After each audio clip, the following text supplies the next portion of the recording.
What is up? Welcome to Launch Builds. Thank you for joining in. Welcome to all the new viewers, new subscribers. I thank you for joining Launch Builds, the only and the first Audi B6 to ever have a 07K 2.5 swap in it, going into it, and we'll be running it fully built at some point. But as of now, we're just getting the swap going, and then we'll progressively build from there. But stay tuned. Alright, so I have one of the mounts. Damn. Whoa. Josh, look at this bull, man. What did you just see? Man, the piece of the plastic just broke off in there. It broke off in there, man. Yeah, focus. I can't get it to focus. Oh, there it is. Man. Good job. Man. Anyways, so what I'm doing right now, I am trying to figure out, well, we are trying to figure out how we are going to mount this second motor mount. We have the first one cut out, which I guess we'll go into that. These are our templates. Yes, they are ugly for now, but wait and comment on the finished product. So the motor is in, attached to the trans. Cut out these templates, and it's going to sit pretty much on the stock frame area. So we're going to keep the stock frame mount location, and we're just going to extend off of that at an angle, and then have a plate bolted up to this and just extend it like such. And these are the mounting holes right here, right? Yeah, okay. So it's going to mount on all these holes over here. Trying to get as much hose as possible for rigidity and strength. And then it's just going to come off of here. And then, of course, there's going to be some beams on the bottom and top side to strengthen the structure. So the material that I am actually using is 4060 alloy. This guy right here, 4060 alloy. However, it is not going to be this thick. It's actually going to be thicker. So it's going to be a 1/2 inch thick. So that'll ensure strength. Again, lightweight. It's easy to cut around as opposed to steel or iron. So it's going to give us a lot more. What is it called? A lot more playroom. There you go. So again, just imagine this a whole sheet cut to the form. It's going to extend out of here, weld onto a plate up here, and then have beams connecting it. And it's going to sit right on top of the stock location. Just because I want it to be easy access. Stock location was easy enough for me. And then also, who knows, maybe down in the future we can start making these things as a kit. So just for this process, we're gonna see how simple we can make it and see how it holds up. To test that, we have a special software that I will show you, and this lets me test the strength, the twist, the sag of the mount, how much pressure I can put on it. It tests everything, the lows, the twists, what's needed to hold this bad boy up. But as of now, we got that one solved. We're just trying to figure out a location for this side. This side. Because as you can see, I have everything on have everything on this side. We have the oil cooler. We have show them the drip real quick. The thermostat housing, the alternator, power steering, etc., etc. So I have a whole lot going on there. So what Josh came up with is we have two mounting areas here. So what I'm going to do is take off this pulley and then see what we can work with, because we might just tie it off of this frame here, or maybe make something that can bend over to stock location again. So we'll see. But as of now, that is our dilemma. But the aluminum's on its way. As soon as it gets here, we'll take it over to my guy, and then we'll cut it up, have this thing mounted on one side, and then hopefully by then we already have an idea that we can go with for the driver side.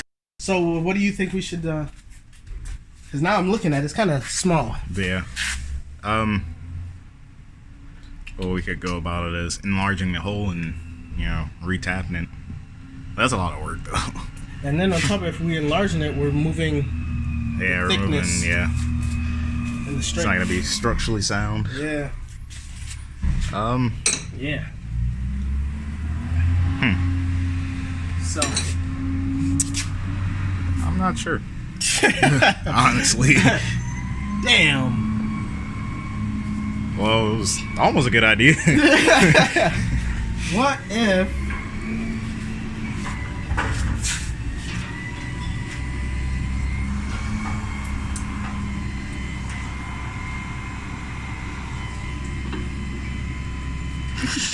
What if? Oh, and then I forgot. The dipstick goes here, so you cannot obstruct said dipstick. So you don't need to check your oil. It's fine. Yeah, we gotta set it up like them new Beamers and Audis nowadays. Electronically check it. Yep. Nah, man, after every run, just put a cord in it. Damn. Alright, so what I'm thinking, man.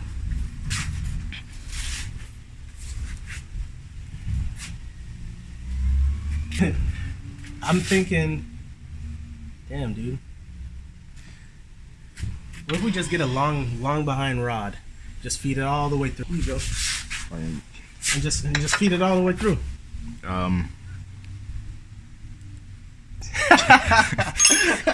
No.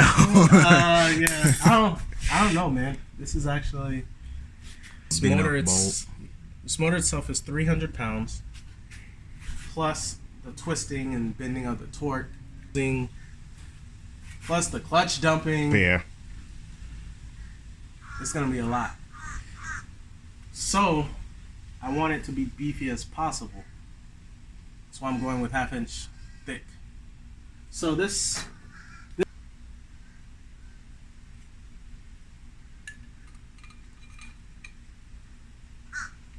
yeah.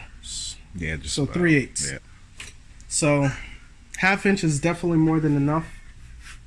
But that's the material that we gotta work all the way over here. I mean, okay, so let's say we have a hole here, right? We just tap, psung, and then we just angle it down. You gonna tune it over there too?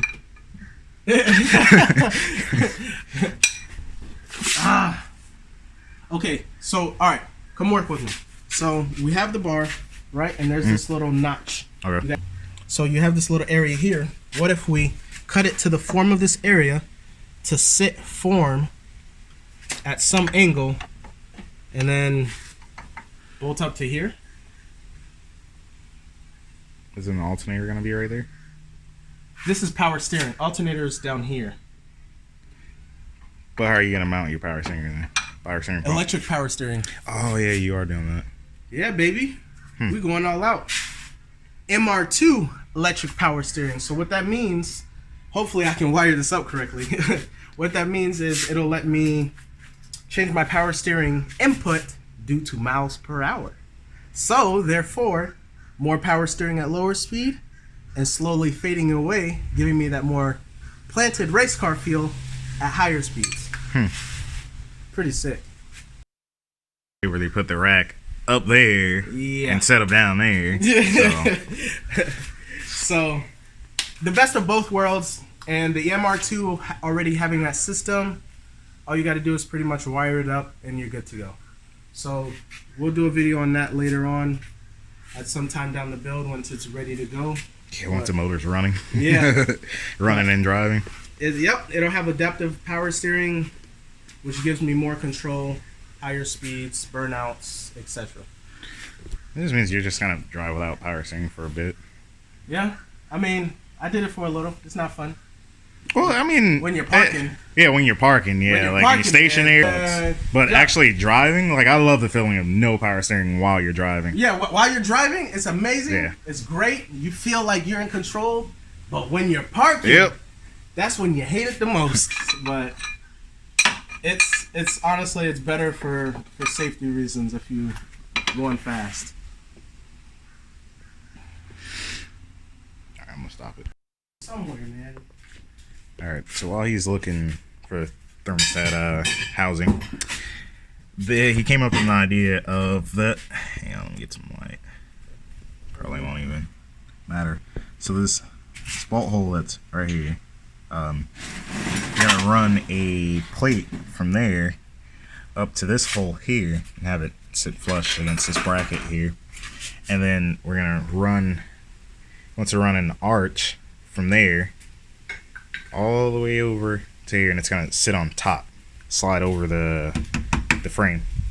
Then we're gonna have a bolt that'll drill straight through and go straight through. You can bolt it, to the frame. And now you're gonna have like some type of bushing. Yeah, it's gonna be some type of rubber. Cause I don't think everyone would want solid vibration. solid mounts. Yeah, it's going to shake the whole dash apart. It's going to have some type of rubber shims or rubber hangers to give it some play and remove that rugged vibration noise. Now is that gonna be between the bolt and the nut, or yeah? Oh yeah, I would think so, right? Unless you're gonna have it like two separate pieces. I want to keep it as solid as possible, just so that once you buy this kit, or once we make this, it's one size fits all. So it's gonna be people who want to do this, but who are you really gonna sell that mount to? Yeah. What local B6 guy are you really gonna find to sell your lower horsepower mount to? So it's just make it to where it can handle as much horsepower as possible, and it'll be good for stock and fully built. Ship them some hockey pucks. Basically have something here, bracket here, run an arch over the AC, so you can be able to take that off without having to remove the mount. Oh, here it is. It'll definitely make it easier if you remove the mount, but you don't have to worry about that. And sit up top here with a bolt going straight through and bushings. So there's the housing. Oh, like that. Yeah, so that'll be fine. Yeah, it'll give us clear some it. So cool. So yeah, we'll keep working on the concept and the finalization of that idea. Again, once that other material comes in for the other side, we'll start that side, mount that side, and then we'll know exactly where this sits, and then we'll work off of that to the other mount, and then we'll begin wire plumbing, We have that side done. We're still in the process of thinking of a concept for this one, but once we come up with something, it'll be in time after that one's done, so we can know an exact fitment of how it sits and where it sits. So as of now, that is the progress we have. Material should be in sometime next week. We'll hop right on that as soon as possible. But thank you guys for sticking in with me. Thank you for helping me out, giving me advice, and promoting this swap. I hope it gives others out there motivation, because again, first one in the world of its kind. So that's even more motivation to actually get this done. So anyone else who wants to do a swap, stick with me and let's take care of business.